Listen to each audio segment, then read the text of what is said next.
Alkitab menjadi suatu hal yang sangat berwibawa karena di dalamnya berisi tentang kebenaran.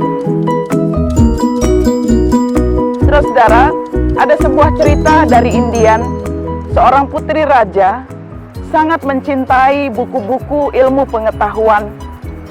Dia banyak membaca buku-buku, dan ketika dia mengadakan perjalanan kemanapun, dia selalu membawa buku-buku. Pada suatu ketika, dia bertanya kepada penasehatnya, tidak mungkin membawa buku-buku kemanapun dia pergi, karena begitu banyaknya. Salah satu penasehatnya kemudian mengajaknya untuk memilah-milah buku yang paling penting untuk dibawa selama dalam perjalanan. Sampai pada suatu ketika mereka menemukan sebuah Alkitab dan mereka membacanya bersama. Dan penasehat putri itu mengatakan bahwa inilah buku kebijaksanaan tentang kebenaran yang harus putri bawa kemanapun putri berada. Pada suatu ketika, saudara-saudara, karena membaca buku itu secara terus-menerus, akhirnya sang putri pun minta untuk dibaptis.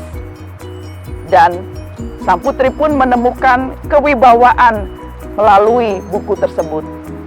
Saudara-saudaraku, Alkitab adalah sebuah buku yang bercerita tentang bagaimana Tuhan membuat suatu rekayasa tentang alam semesta ini dan isinya.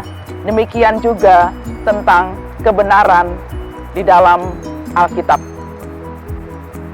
Alkitab menjadi suatu hal yang sangat berwibawa karena di dalamnya berisi tentang kebenaran.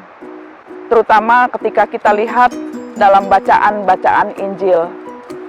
Yesus membuat suatu hal yang baik di dalam kehidupannya, sehingga kita bisa melihat bagaimana kewibawaan dari Yesus Kristus itu menjadi suatu kebenaran bagi setiap orang percaya. Yesus adalah sosok yang sederhana. Yesus adalah sosok yang sama sekali tidak memanipulasi dari apa yang diambilnya dalam pelayanan selama hidup. Karena itu mari jadikan Alkitab menjadi suatu panduan bagi kita untuk melihat kebenaran yang akan mengisi jiwa kita sebagai anak-anak Tuhan dalam kehidupan ini.